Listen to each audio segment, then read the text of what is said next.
Hello again. Today we're going to finish talking about Aristotle. We're going to finish talking about the view that love or that some forms of love are motivated concern, so that we can move on in our next topic to talk about Thomas Aquinas and the view that love, or again, some forms of love, are unmotivated concern. Okay, so here is what I want to do for today.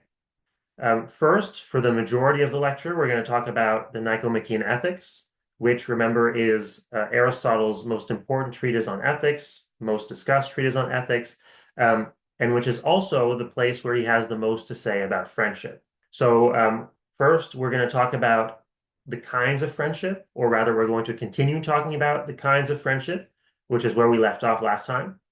Then we're going to move on to the duties of friendship. Okay, so to the duties or to the expectations that friends have of each other, the duties that there are within relations of friendship or philia. And then we're going to move on to the very interesting views that Aristotle has about the relationship between other love and self-love. So, in other words, the relationship that Aristotle thinks there is between your love for other people and your love for yourself. Okay, and love here again in the sense of philia, okay, in the sense of concern for someone. He thinks that there's a very interesting relation, a very close relation between your concern for yourself, your love for yourself, and your love for other people, your concern for other people. Okay, so that's going to take up the majority of the lecture. And then, as always, at the very end, we'll talk a little bit about, or we'll do a little bit of an analysis of what Aristotle says about friendship in the Nicomachean Ethics. This will be pretty short because really it's going to be recapitulating things that I'll already have said, because Aristotle is pretty explicit about what we should understand about friendship. But in any case, we'll talk briefly about Aristotle's metaphysics of love, right? What he says love is, specifically what he says philia is. And then we're going to move on to briefly talking about the good of love, right? What Aristotle thinks love is good for. Again, love in the sense of philia. And again, this will be very short because, as we saw last time, Aristotle is just very explicit about what he thinks it's good for. There isn't a whole lot of digging to do to figure it out. Okay, so first, we're talking about the Nicomachean Ethics, as I've said, talking about books 8 and 9 of the Nicomachean Ethics, which is what we started talking about last time. And I just want to very quickly recap, very quickly jog your memory about Aristotle, about the broad outline of Aristotle's theory of friendship. Remember, Aristotle is talking about philia, which is friendship in a very broad sense. Okay, it encompasses the people you would usually call your friends, both like your very close friends and like your pals, but it also encompasses any other friendly relation. Okay, it encompasses your friendly relations with neighbors, co-workers, parents, siblings, and so on and so forth, even with romantic partners, if you have, more than just erotic attraction for each other, if you have a friendly relation. Okay, so keep that in mind again, that when I say friendship, when I say philia, I'm talking about friendly relations in a broad sense. And Aristotle's talking about that. And remember that Aristotle says that every relation of philia, every relation of, every friendly relation in this sense has three components. It involves, on the one hand, goodwill or concern or care. So that's the first component, is goodwill. The second component is that goodwill must be reciprocated, right? It has to go both ways. And then finally, there must be mutual awareness or mutual recognition that there is reciprocal goodwill. Okay, that's the broad outlines of the theory of friendship. And Aristotle thinks that these three components have to be there in every friendly relation. Okay, that is the essence of friendship. That is what friendship is, or what philia is. Okay, and then we saw, don't mix these together. Okay, some people will mix them up on the test. Don't be one of those people. There's the three components of friendship. Then there's also three types of friendship, three kinds of friendship, right? Components are like parts or pieces. There's three parts or pieces to a friendship. But then relations that have those three parts or pieces come in three different kinds. And those are relations of virtue, or friendships of virtue, relations of pleasure or friendships of pleasure, and then relations of utility or friendships of utility. Okay, so I'm going to go through these very quickly again, just to jog your memory. In a friendship of virtue, right? This is a friendship, so there's mutually recognized, reciprocated goodwill. Um, but in a friendship of virtue, that goodwill is extended to some object on the basis of its virtuous character. Okay, remember, according to Aristotle, virtues are character traits. Well, that's just the definition of what a virtue is. A virtue is a character trait, a good character trait. And so to admire someone's virtue is to admire their character. Okay? And a friendship of virtue, which Aristotle will sometimes call a friendship of character, um, is one where you extend goodwill to someone because you admire their character, okay? And because you recognize their intrinsic value as a person, right? You recognize that they're a good person. Okay, so that is what a friendship of virtue consists in. It involves the recognition of someone's intrinsic value. Then the second kind is a friendship of pleasure. And in that case, the goodwill is extended to some object on the basis of its pleasantness, okay, because you find it pleasant. And what I suggested last time is that we can understand this as saying that in this case, the value that you recognize in the object is an instrumental one, right? The object is valuable to you, it is good to you, but instrumentally so, because it gets you something, in this case, pleasure. And then there's a friendship of utility, which is a friendship in which goodwill is extended to some object on the basis of its usefulness, okay, because the object is useful to you. And again, what I suggested, and this is really my suggestion, this is my attempt to make sense of this text where Aristotle himself is not super clear. What I suggest is that you understand that in this case as well, the object has a value. You recognize the value of the object, but the value in question is an instrumental one. So the idea is that you extend friendship to some object always because of its perceived value, right? Always because of its perceived goodness, but that goodness can be intrinsic, in which case you have a friendship of virtue, right? You recognize the intrinsic value of someone.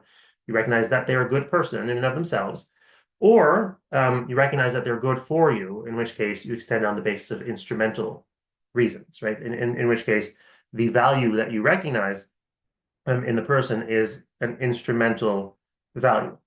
Okay? In all cases, the basis of the friendship is worthiness to be loved.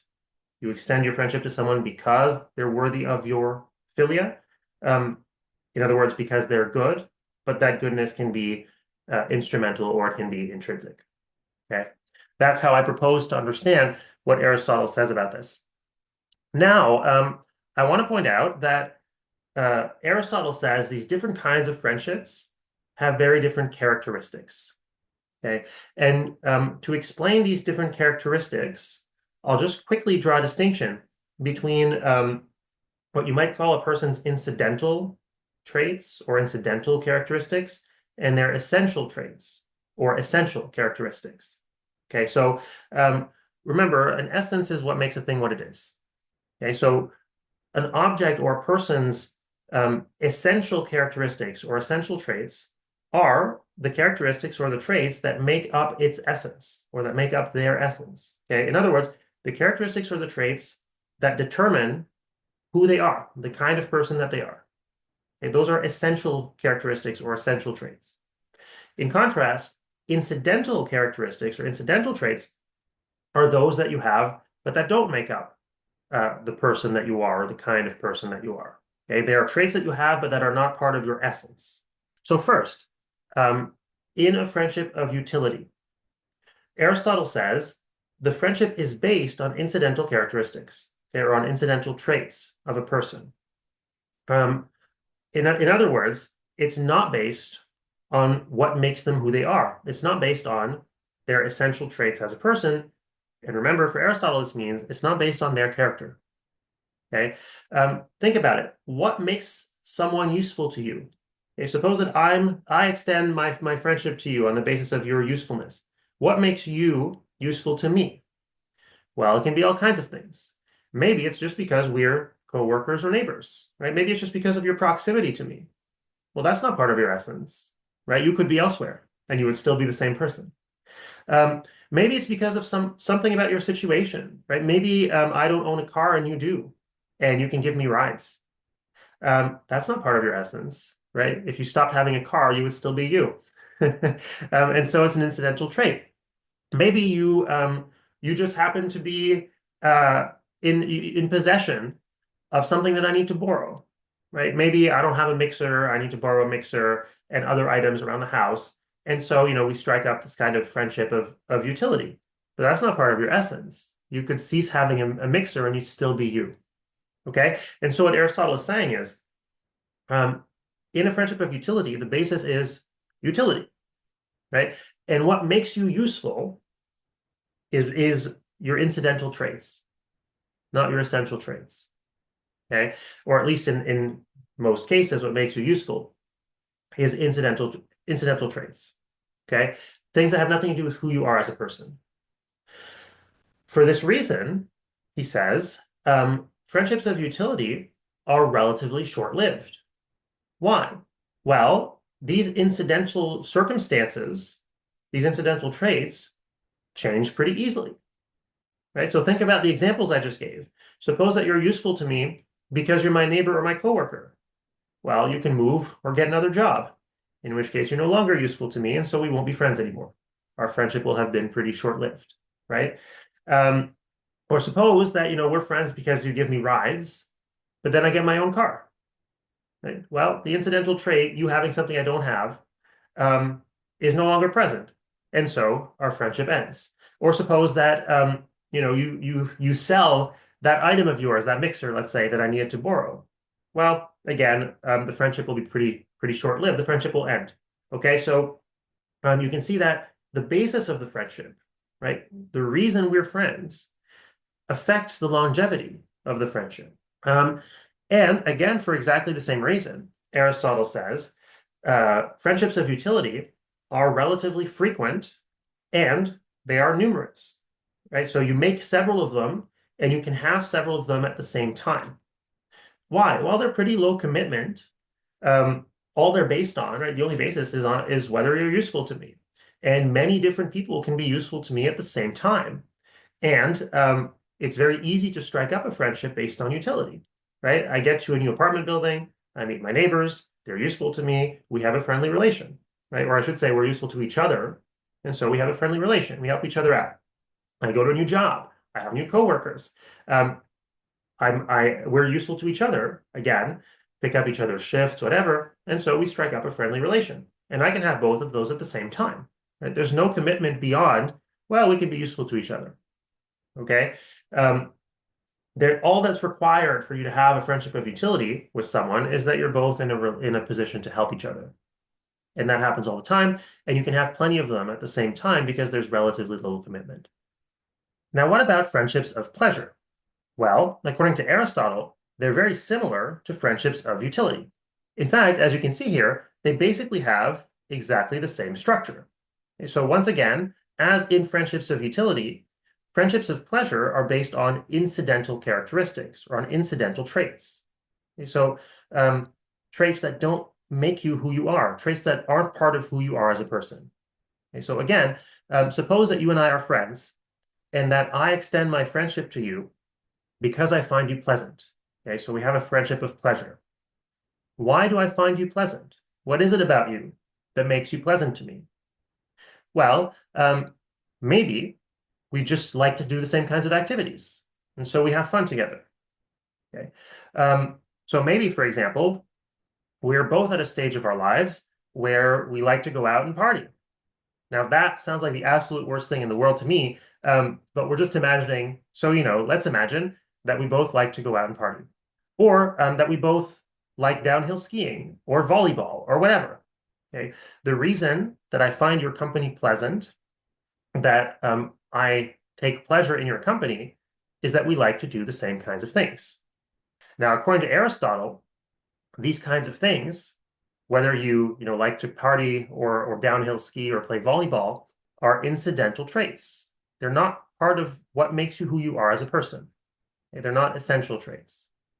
For this reason, again, as in the friendship of utility, friendships of pleasure can be relatively short-lived. Why? Well, again, because incidental traits or incidental characteristics are themselves short-lived, or at least they can be. Okay.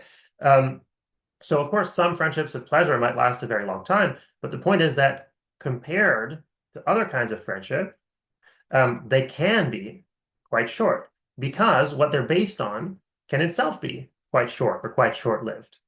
Okay, so suppose, for example, that you get married, you settle down, you have kids, and you don't want to go partying anymore.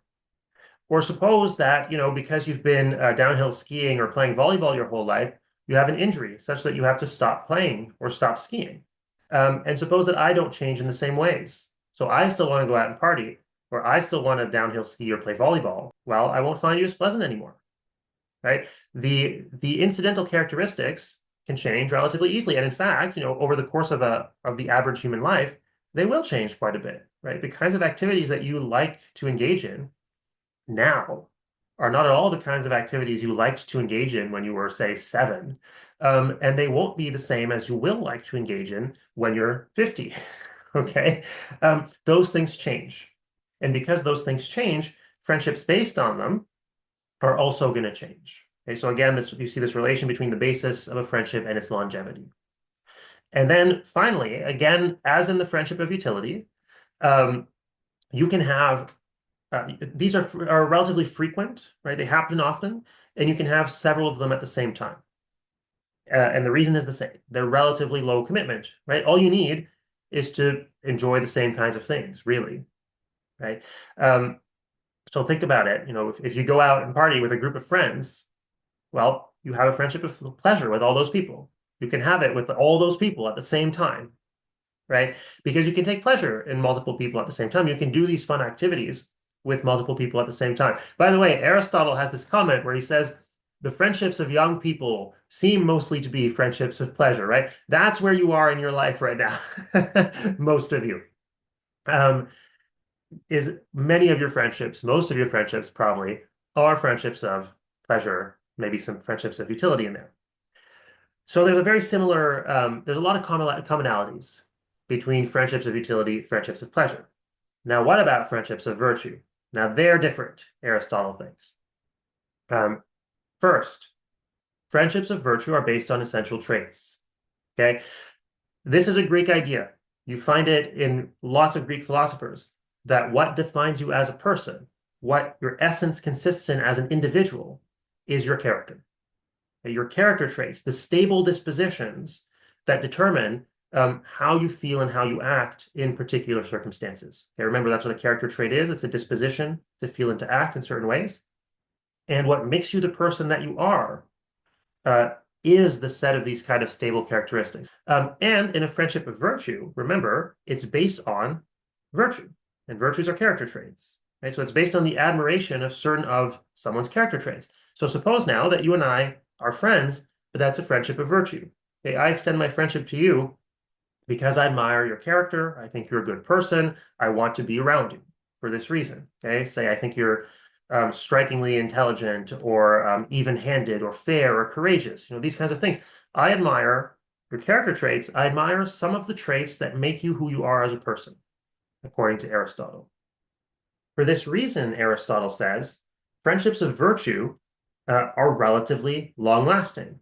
They last much longer than friendships of utility and friendships of pleasure, for the simple reason that the traits that they're based on last much longer. Okay, so you find this idea certainly in Aristotle all over the place, but more broadly in the Greeks in general, the idea that character, right, the dispositions that make up your character, are relatively stable. They don't change suddenly.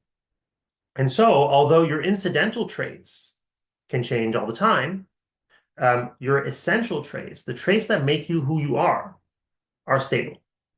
And so a friendship that's based on those traits is itself going to be much more stable.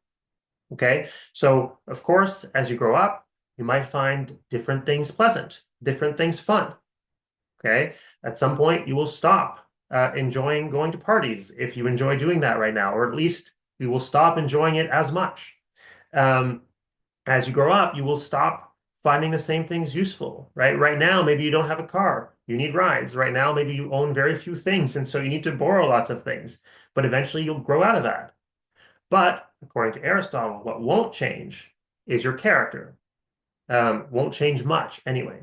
And so friendships that you have that are based on character, right, where somebody extends their friendship to you because of your character and you to them because of theirs, well, that's going to last.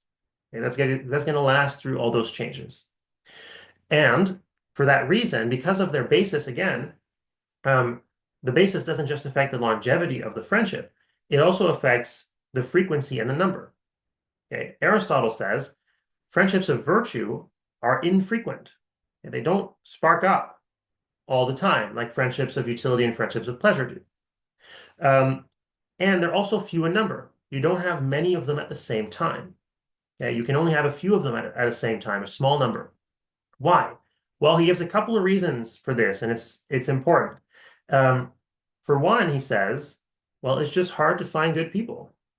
Okay, you encounter dozens, sometimes hundreds of people in one day. How many of them are good enough, virtuous enough that you're like, oh wow, I want to hang out with you all the time. I want to share my life with you. I want us to do things together and talk about things together and learn from each other. How often does that happen? Right? Um, and relatedly, very closely related to this point, is the fact that these kinds of friendships require a lot more commitment.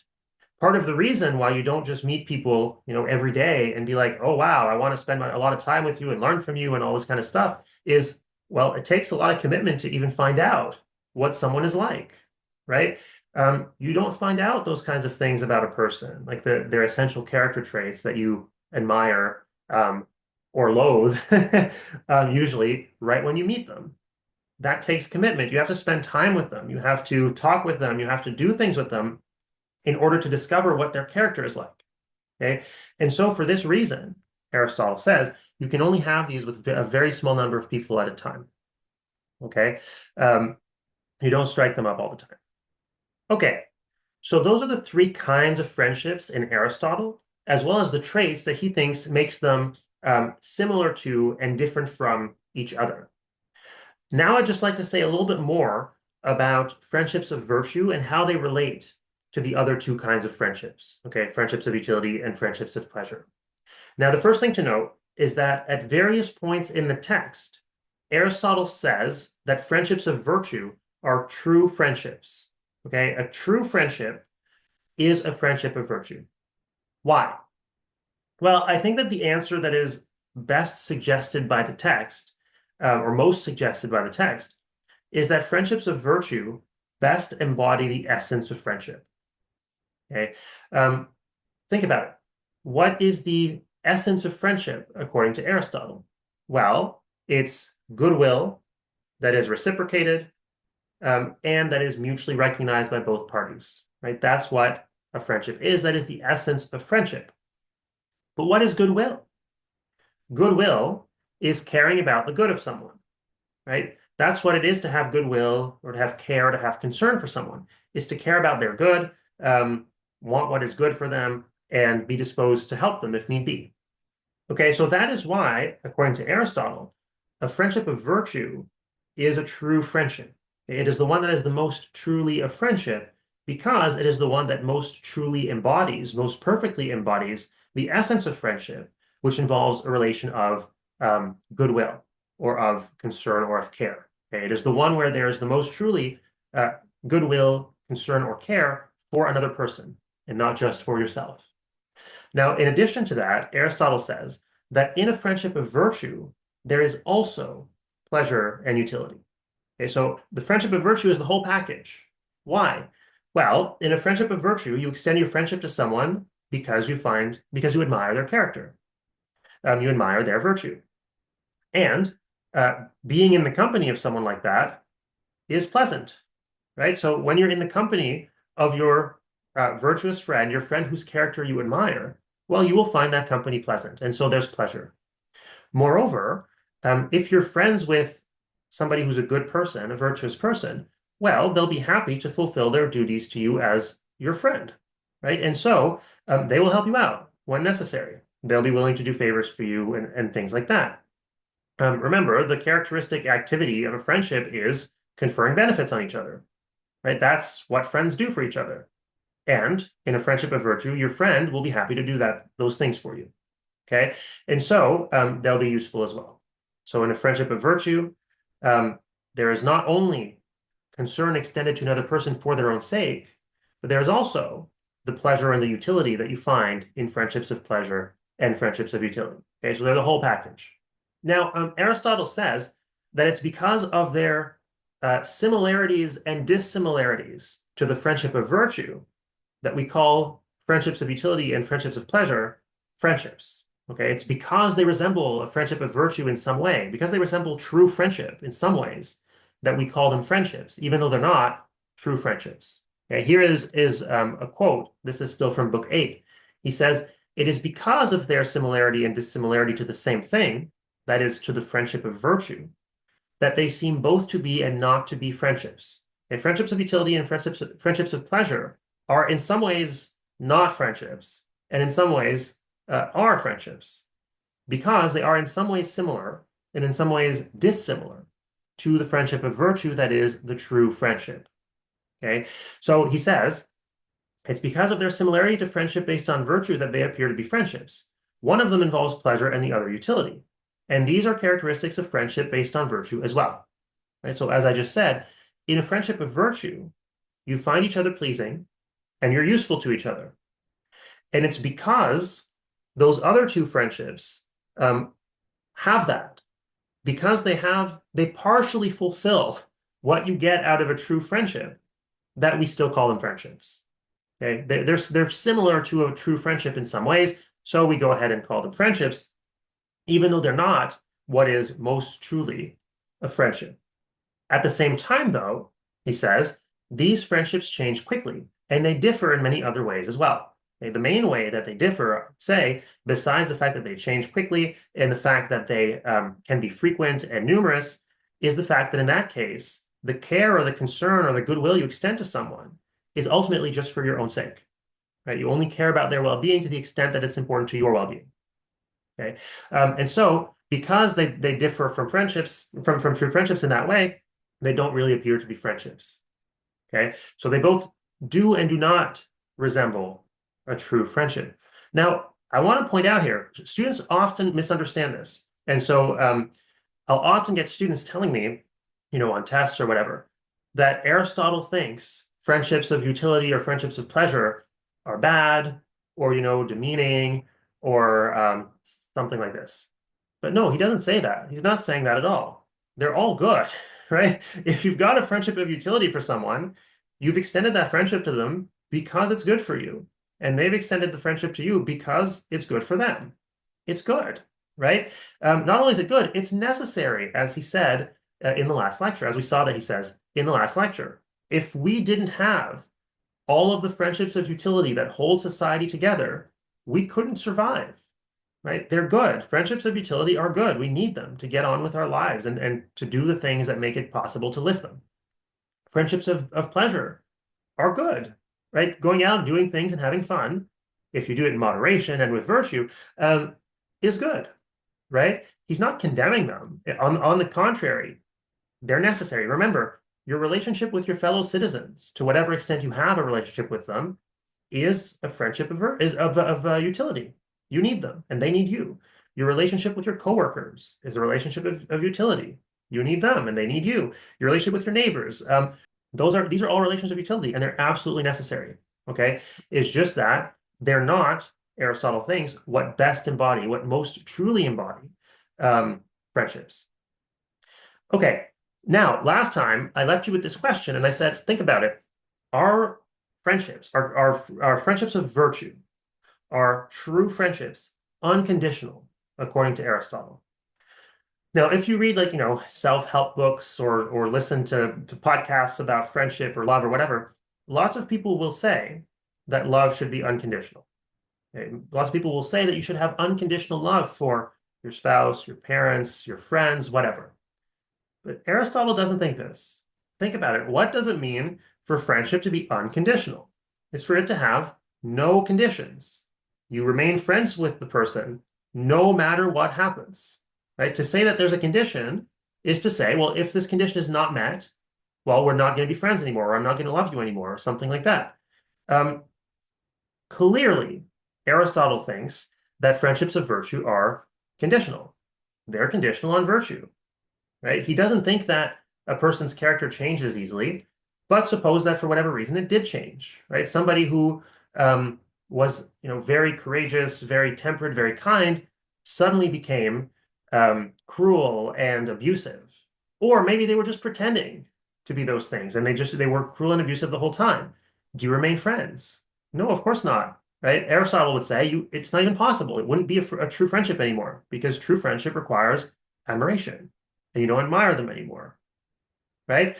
Um, there is a condition built into a friendship of virtue. You have to be virtuous. You have to be a good person. You have to have a good character. So it's a conditional friendship. Right? If that condition is not met, you won't be friends with them. And in fact, I mean, probably most of your, Aristotle would certainly say, and Plato would certainly say, most of your relationships should be conditional, right? You enter into relationships in part for your own good because you want a good life. Um, and those relationships aren't going to be conducive to a good life if they don't meet certain requirements, right? Now, maybe you should still want what is good for those people, but now we're in the territory of agape and not of eros or philia. Okay, that's what we're going to talk about next time.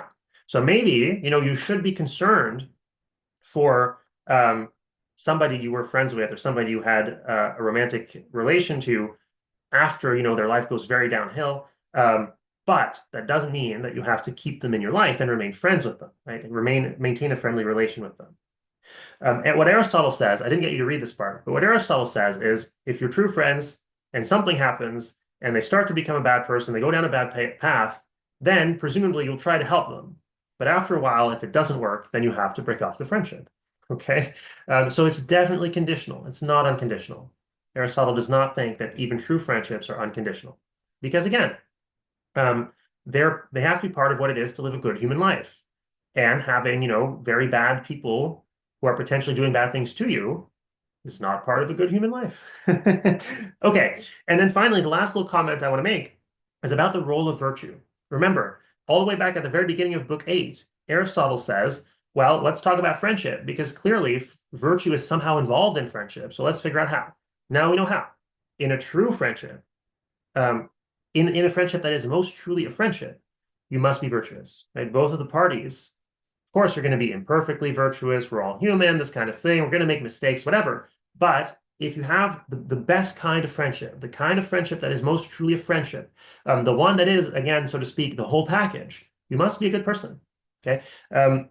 Both of you must be good people.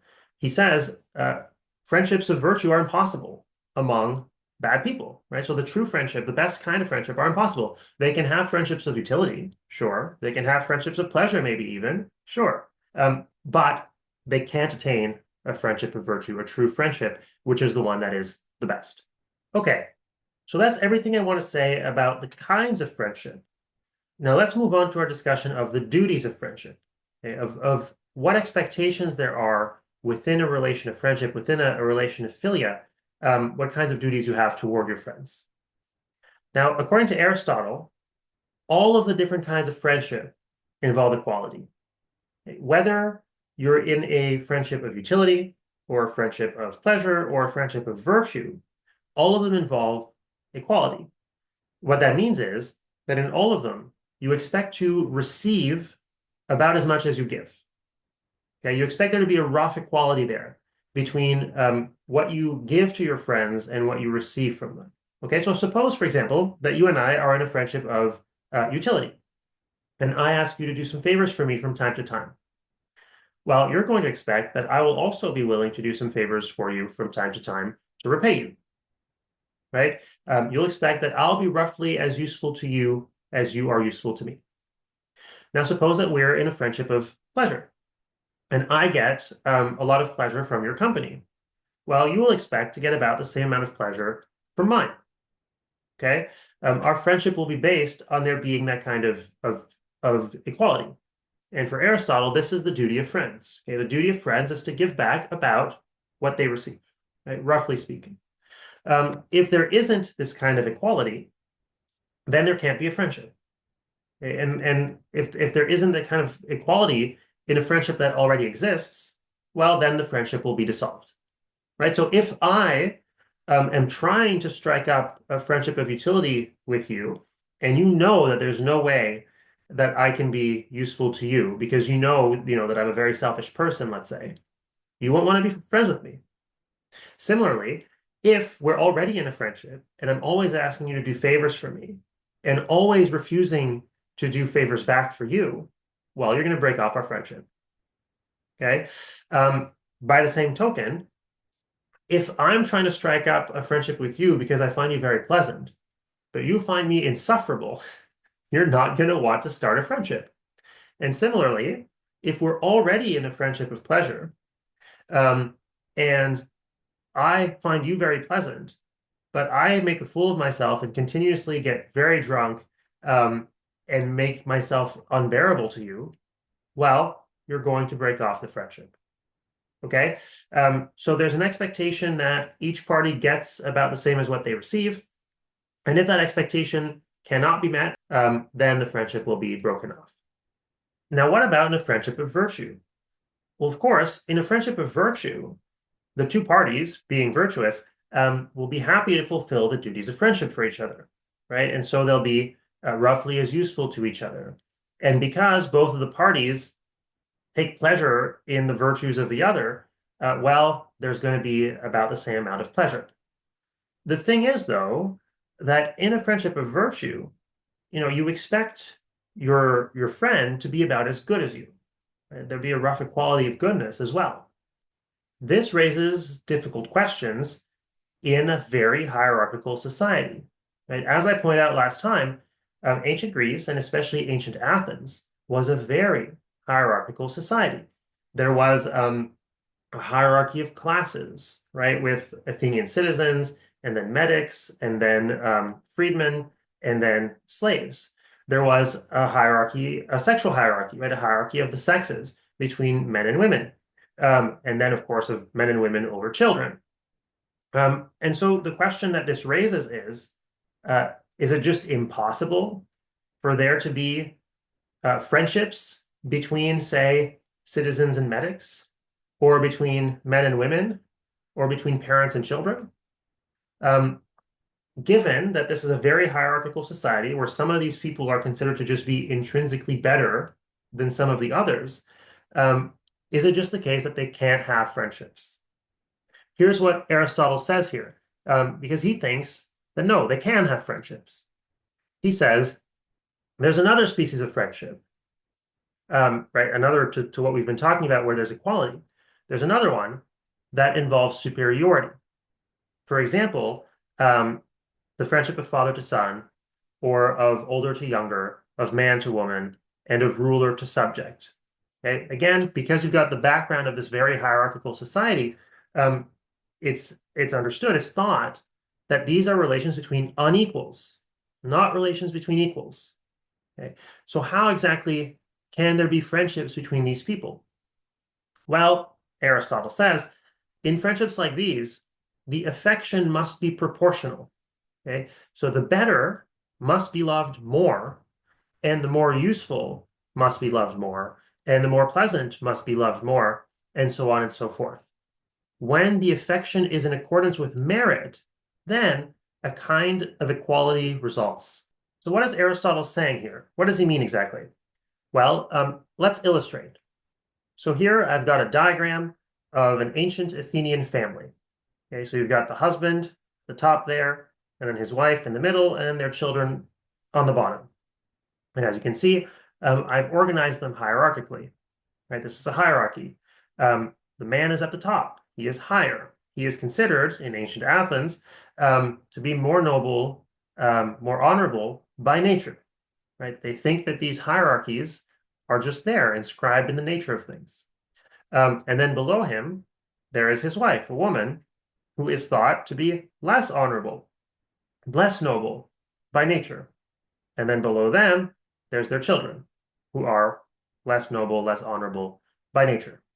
Now, can there be friendship between these people, despite the fact that they occupy very different places in the social and ultimately the cosmic hierarchy?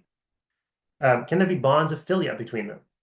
Now, I hope you can see the answer has to be yes. right? Because Aristotle says that the bond between husband and wife is a bond of philia, and the bond between parents and children is again a bond of philia. So how? How is it possible? Well, according to Aristotle, by the amount of love that is given, or the amount of affection and goodwill. So the husband here, of course, loves his wife, has goodwill for her.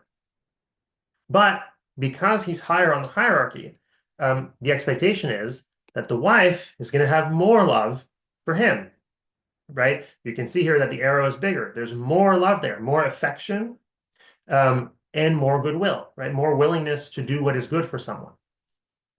Similarly, there can, of course, be philia between parents and children, right? So they love their children like this. But again, you're going to have a much bigger arrow, right? You're going to have much more love going from the children to the parents. What does this look like? Well, the children are going to be, much more attached to their parents. They're going to be very obedient to them. They're going to be very thankful to them, right? The parents are the reason they even exist, and are going to be very willing to help them do chores, things like this, right? This is how Aristotle's thinking of it. This is how he thinks that you can uh, equalize the relationship in a case where it's between people who are unequal, right? Friendship involves equality, philia involves equality. How can you have it between people who are unequal? Well, by calibrating the amount of love, right? And this kind of collapses the difference and restores equality. This kind of pattern isn't just restricted to the hierarchy that Aristotle thinks there is within the family. It applies to any friendship between people who occupy different places in the social and ultimately cosmic hierarchy that people thought there was. Okay, so the same story is going to apply to relationships between Athenian citizens, right, people of the upper class, and medics or freedmen, right, people of the middle or lower class. The same pattern is again going to hold in case of friendships between a king and his subjects. Okay, in all of these cases, the person who occupies the lower place on the hierarchy is expected as part of the duties of friendship to have more affection, more goodwill, right, for the person who is higher up in the hierarchy. And this was the point, of course, of telling you about ancient Athenian hierarchy last time around, is to understand what Aristotle says here. Now, one thing that's really interesting that he points out, though, is that if the gap is too wide, right, if there's too much difference, then friendship is just impossible. There can be no bonds of philia. And here you see something that we saw in Plato, which is the idea that there can't be any direct relation between gods and humans, right? The gods, he says, are just too far above us. We can't have bonds of philia with them. Just as in Plato, we saw we don't have any direct communication with the gods, which I just thought I would flag because this is again going to be quite interesting actually when compared to what Thomas Aquinas says about Christianity. Okay, now in a relationship like this, like in a family, Aristotle thinks the relationship between the spouses is primarily one of utility. Primarily, it's one of utility. As I've already pointed out, there was in ancient Greece and actually in most of the world, at most times in history, a duty to procreate, a duty to have children. And you are expected to do that. That's just one of the things that has to happen in a human life. And so you have to find somebody to do that with. That person is your spouse, right? So it's useful for you to have a spouse. It's based that your relationship of philia with your spouse is a relation of utility. Both of you are useful to the other insofar as they allow you to procure certain necessities in life, including the necessity of having children. But Aristotle says these can also be relations of virtue, friendships of virtue, right? So if you're in a marriage with somebody and you entered into that marriage because you wanted to have children, or in order to have children, but it turns out that they're exceptionally good in their roles, right? Remember, everybody's thought to have a very defined role based on their social position. If you find that they're very good at what they do, right? They're a very good father, a very good mother, a very good husband, a very good wife, then that can be a relation of virtue, right? If they fulfill their role virtuously, if they fulfill it well, then that relation of utility can become a relation of virtue. So there can be true friendships, right? There can be true friendships, Aristotle thinks, um, across, social strata, um, and within a family and things like this. Now, obviously, for us, we don't believe in these like extremely rigid gender roles. Um, Nonetheless, I mean, there's something true in this, right? If you get rid of the very rigid gender roles, um, your relation with a spouse, your relation in a with a romantic partner, um, even if it begins with eros, with just romantic attraction, um, can and probably eventually should blossom into a true friendship, right? A friendship based on mutual admiration, mutual respect.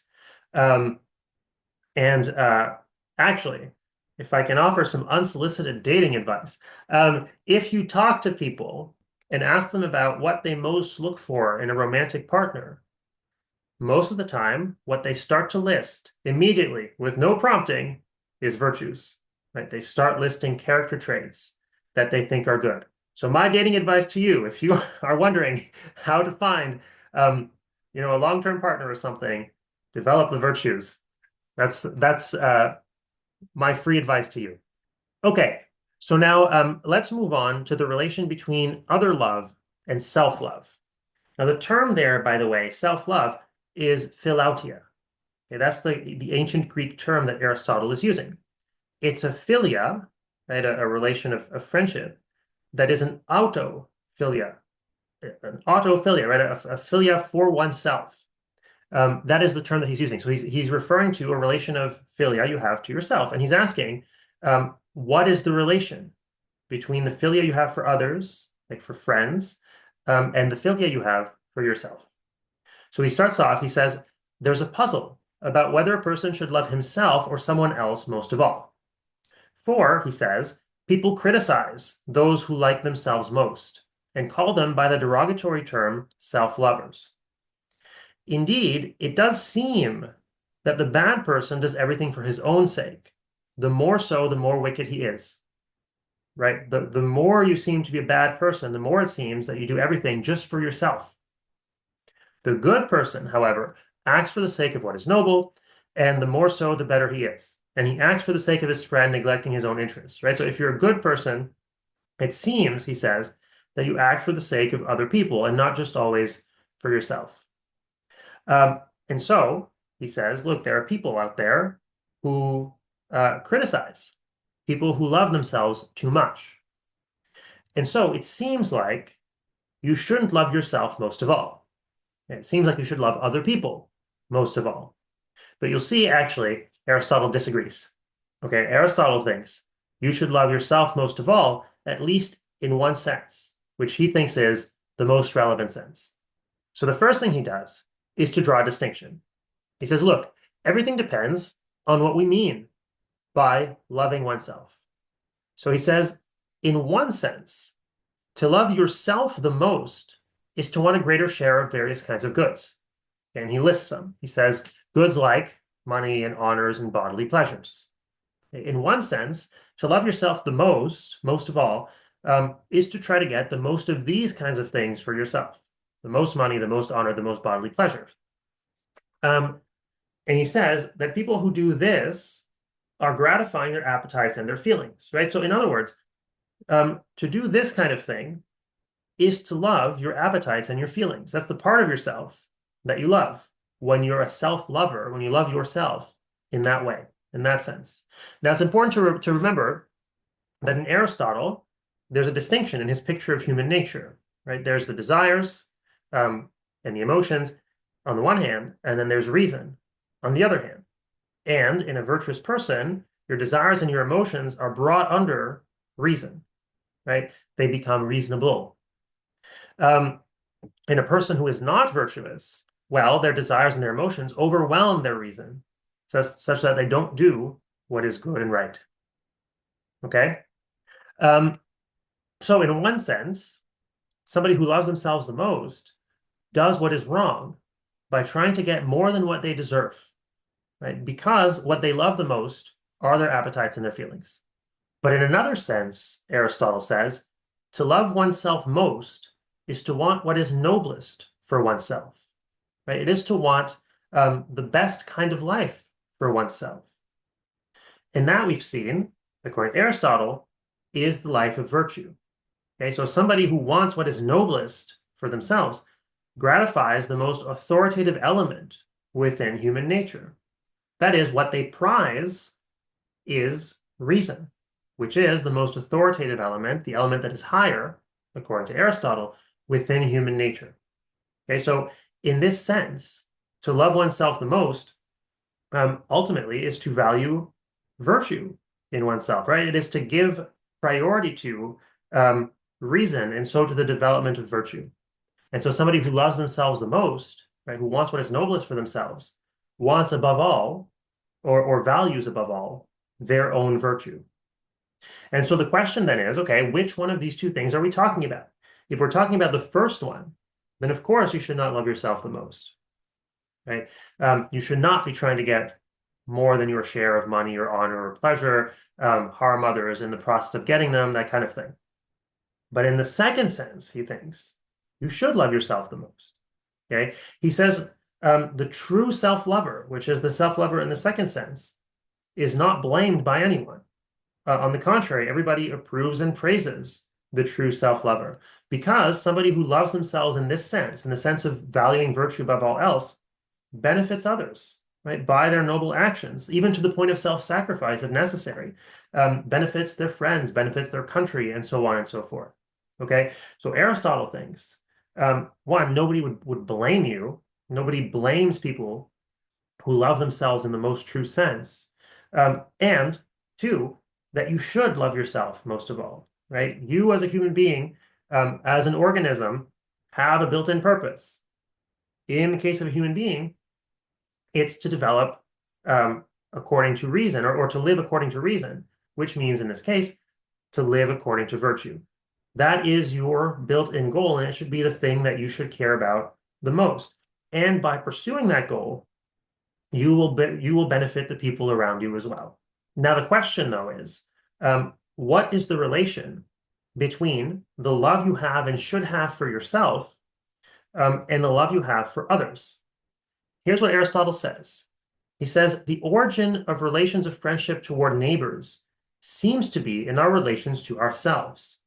Okay, so there's something about it seems like the feelings we have for friends have their origin in the feeling we have for ourselves. He says, for some people, define a friend as someone who wishes and does what is good, right? Someone who has goodwill for the sake of his friend, right? A friend is somebody who has goodwill for someone for their own sake, as we've seen. Others, he says, define a friend as someone who spends time with another and chooses the same things as he does, or someone who shares in the sorrows and joys of his friends. And he says, each of these characteristics is found in the good person's relation to himself. Okay, so there's a few things here. There's wanting what is good for someone. There's spending time for someone. There's being in harmony with someone, right? Choosing the same kinds of things and sharing in the same kinds of joys and sorrows, or sharing in sorrows and joys at the same things. Okay, and Aristotle says all of those things are present in your relationship to yourself if you're a good person. What does he mean by this? Well, for one, if you're a good person, you want what is most truly good for yourself, right? You value your virtue above all. Okay, that is what you pursue. And so there's goodwill. Second, if you're a good person, well, you enjoy spending time with yourself. Okay, Aristotle thinks if you've developed virtue, if you're at peace with yourself, you can look back on your life, on your memories, with joy, with fondness, with pride, right? At all the things that you've accomplished. You find it pleasant to be in your own company. And then he says, if you're a good person, you are in harmony with yourself. And remember, according to Aristotle, virtue is all about harmony between reason and the desires and the emotions, right? If you're a bad person, your reason points you in one direction, tells you, oh, I should do this. This is the right thing to do. but your desires and your emotions point you in a different direction. You do what you know you shouldn't, right? But if you're a virtuous person, these things are in harmony. So what you do desire and what you do feel is the same as what you know by reason that you should desire and that you should feel. Now, according to Aristotle, um, your relation to a true friend, right? Your relation to someone in a friendship of virtue is very similar to your relationship to yourself if you are good. Okay, so you wish the good for them, you find them pleasant, and you're in harmony with them. Now, why is this relevant? Well, here is what Aristotle is saying. So here again, we've got our friends from last time, Helen and Penelope. And here we've got Helen, who's the subject of love. And these arrows here is to indicate the sphere of her self-love. Okay? She loves herself. She's a good person who loves herself, who wants her own virtue, who finds her own company pleasant, who is in harmony with herself. And now she meets Penelope.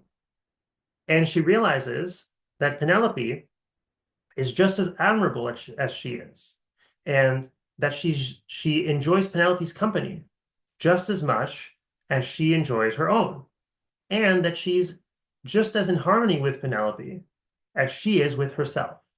Okay, and so she realizes she's like me, right? Here is another me, so to speak, right? Aristotle says a friend is another self. Okay, and so what happens? Well, that sphere of self-love, that sphere of self-concern, expands in order to incorporate another person.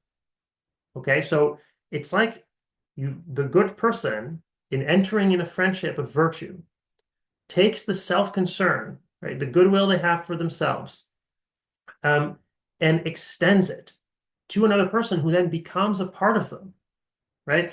Who they then see as being another self, right? A part of who they are. And so it turns out that according to Aristotle, the relation between other love and self-love is that other love is self-love, right? It is your self-love extended to another person.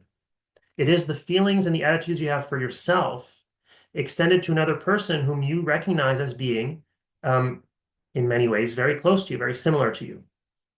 Okay? Which is, I think you'll agree, kind of a beautiful thought. Okay? A friend is another self to whom you extend the love, the concern, the goodwill, the regard that you have for yourself. Okay, so that then is everything I want to say about the Nicomachean Ethics. Now, like I said, we will move on very quickly to an analysis of what Aristotle says, because, again, he's very explicit about it. There isn't much mystery here. So first, we'll talk about the metaphysics of love. Okay, in this case, the metaphysics of philia in Aristotle, right? What he thinks philia is, what it consists in. And then we'll move on to the good of love, right? The good of philia, according to Aristotle, why philia is good and which kinds are better than others and why. Okay, so first, I'll tell you about love as robust concern. This is a very common theory in the contemporary philosophy of love, is that love, right, our love for family members, for spouses, for friends, whatever, consists in what's called robust concern. Now, to have concern for someone is just to care about their well-being. But as I've already pointed out, you can care about someone's well-being for their own sake, or you can care about it for your own sake, right? So I can care about what happens to you because I care about you, or I can care about what happens to you because you're useful to me and I care about me, right? So to have robust concern for someone is to care about them for their own sake, right? I care about your well-being, not just because you're useful or pleasant to me, but just because I care about you, okay? This is a very common theory, again, in the contemporary philosophy of love. If you're interested, One of the most famous papers on this is by Neera Badwar, written in the 80s, I think. Um, but anyway, as I've pointed out to you a couple times, concern can be motivated or unmotivated. Okay, and the same is true of robust concern. Robust concern, concern for someone for their own sake, can be motivated. That is, it can be explained or justified by something, by the value of the object, or it can be unmotivated, in which case it's not explained or justified by any perceived value of the object. Okay, so if concern is motivated, it involves an element of valuation, right? It involves a value judgment about the object of love, something you can point to say, this is why I love them, right? This is why I have this concern for them. Now, according to Aristotle, true friendship, in a relation of true friendship, that is, in a friendship of virtue, there is robust concern. Okay, so according to Aristotle, in a relation of philia, which is what we see on the board here, right, a relation of goodwill that is reciprocated and mutually recognized, where the basis is virtue, goodness. So where you have a true friendship, what you have is robust concern. Right? You care for another person, not just because they're useful to you or pleasant to you, but for their own sake. Okay, and that is what true friendship consists in. In friendships of utility and friendships of pleasure, they're not true friendships. We just call them friendships because they're similar in some ways to true friendships, but they lack this element, right? There's concern there, but it's not robust. It's not for the sake of the friend, it's for your own sake. Now, we've talked on a number of occasions so far about the question of the uniqueness of the object of love, right? We talked about it in Aristophanes' speech. We talked about it in Socrates' speech. And I pointed out in the introductory lecture of this unit that it's a question that philosophers debate and discuss in the philosophy of love. The question is simply the following. If it's true that your love is extended to some object because of some of its traits, and if it's true that those traits can be found in other people, then why is it that the object of your love typically is unique? Okay, so put it this way.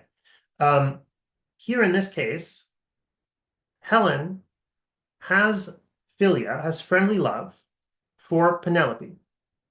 Suppose she has friendly love for Penelope. She extends friendship to Penelope because Penelope is courageous, kind, and insightful. Okay? Now, presumably, there are other people out there who are also courageous, kind, and insightful. Presumably, there are even people out there who are courageous, kind, and insightful in just the way Penelope is. So why doesn't Helen have the same love for all of those people at the same time? Right? So this is in a way the question. Why is it that her love seems to be for Penelope? Why isn't she friends with everybody who has those traits that she values in Penelope? Well, here Aristotle has an answer. And the answer is simply, there are practical limits. Right? There are practical limits to who you can be friends with. Because becoming friends with someone, first off, you need to find them. And that's difficult. And second, once you've found them, in order to determine whether they really have those traits, you have to get to know them.